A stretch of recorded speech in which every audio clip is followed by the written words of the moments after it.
नहमदुहु व नसल्ली अला रसूलिल करीम। अम्मा बाद फ़ौज़ बिल्लाहि मिनश शैतानिर रजीम। बिस्मिल्लाहिर रहमानिर रहीम। अल्लाह ताला के फजल व करम से आज सुबह 8 बजे इलेक्शन और वोटिंग का अमल शुरू हो गया है। ये भी अल्लाह ताला का बड़ा फजल व करम से जो एक अरसे से एक गैर यकीनी वाली कैफियत थी, जिसमें अमूमन ये कहा जाता था कि 8 फरवरी को इलेक्शन नहीं होंगे। तो वो जो गैर यकीनी थी, वो आज इख्तिताम को पहुंच रही है। और इसमें यह है कि लोग इंतहाई जोश और जज्बे के साथ इंतखाबी अमल में हिस्सा ले रहे हैं।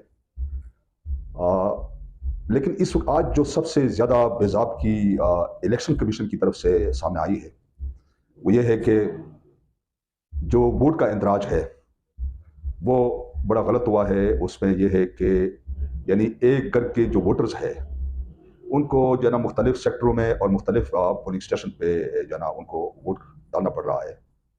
और इसमें यह है कि मैं खुद ज़ाती तौर पे मैंने जब वोट देखा तो मैंने वो मैसेज 830 पे वो किया, तो उसमें जो हल्का आ रहा था या जो पोलिंग स्टेशन सारा कुछ आ रहा था, तो उसमें इस्लामिक यूनिवर्सिटी का मेरी रहायश, क्योंकि मेरा वोट आई8 के एड्रेस पर दर्ज है और माजी में भी मैं आई8 में ही अपना वोट कास्ट करता रहा। लेकिन इस दफ़ा मुझे बड़े मुश्किलात का सामना करना पड़ा। मुझे यानी इस्लामिक यूनिवर्सिटी फिर आई10 और ये सारे एरिया जो है ना घूम के कोई 3 घंटे में वोट डालने के लिए घूमता रहा। और ये सिर्फ मेरे साथ नहीं था, हज़ारों के हिसाब से लोग वोट डालने के लिए कभी एक जगह जा रहे, कभी दूसरी जगह जा रहे। एक तो ये बात, दूसरी ये है कि कम्युनिकेशन सिस्टम जो है ना राब्ता बिल्कुल ख़त्म हुआ था है। एक तो ये है कि जो मोबाइल सर्विस है उनको मुनक़ता किया गया है, नेट सस्पेंड है, बंद किया गया है, यानी बिल्कुल राब्ता ही ख़त्म हुआ है। और सिर्फ इंटरनेट और मोबाइल सर्विस की वजह से लोगों को बहुत ज़्यादा मुश्किलात का सामना करना पड़ रहा है। तो मैं समझता हूँ कि ये एक बड़ा ही जो ना एक इलेक्शन कमीशन का ये जो अमल है, जो जिसकी वजह से लोगों को मुश्किलात का सामना करना पड़ रहा है, ये एक बड़ी काबिल मज़म्मत है। क्योंकि इसमें मैं ये देख रहा हूँ कि बहुत सारे लोग जो है ना, मुझे ऐसा लग रहा है कि वोट डालने से महरूम होंगे। तो ये बड़ी एक तकलीफदेह एक एक अमल है जिससे लोग गुजर रहे हैं। उसके बाद ये है कि आज 6 बजे अल्लाह ताला के फजल करम से पोलिंग स्टेशन हुकूमत के ऐलान के मुताबिक बंद होंगे। और बाद दफ़ा ऐसा भी होता है कि आधा घंटा पौना घंटा टाइम बढ़ा भी दिया जाता है, लेकिन उससे बड़ी पर एक कंट्रोवर्सी जन्म लेती है।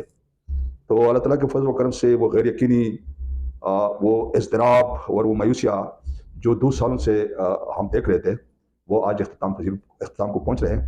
अल्लाह ताला से दुआ है कि इन इलेक्शन के नताइज में जो हुकूमत आए वो अवाम की उमंगों और ख्वाहिशात के मुताबिक हो।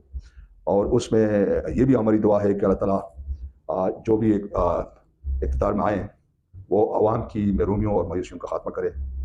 और ये चूँकि अवाम का हक़ है, इक़्तिदार कारोबार हुकूमत में अवाम ही हिस्सा लेते हैं, अवाम ही अपनी हुकूमतें बनाती है।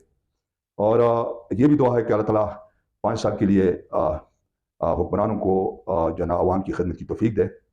और चूँकि ये भी हम समझते हैं कि हुकूमत जो भी एक पार्टियाँ जो भी इलेक्शन में मुंतखब होते हैं उनको हुकूमत बनाने का ये हक़ है। और ये अवाम का हक़ है हुकूमतों को तब्दील करना। 5 साल के बाद ये मैं समझता हूँ कि अवाम को यह हक़ पहुँचता है कि वो जो अगर हुक्मरानों की कारकर्दगी बेहतर नहीं है, अवाम के साथ किए हुए वादों को उन्होंने पूरा नहीं किया है, तो ये राइट अवाम का है कि वो उनके खिलाफ वोट दे और नए लोगों को मुंतखब करे। तो इसी दुआ के साथ कि अल्लाह ताला पाकिस्तान की तरक्की, खुशहाली और अवाम की मायूसियों और परेशानियों और जो इस वक्त एक इज़्तिराब और मायूसियों की कैफियत है, अल्लाह ताला उनको दूर करे और हुक्मरानों को अच्छे काम करने की तौफीक दे। वमा अलैना इल्लल बलागुल मुबीन।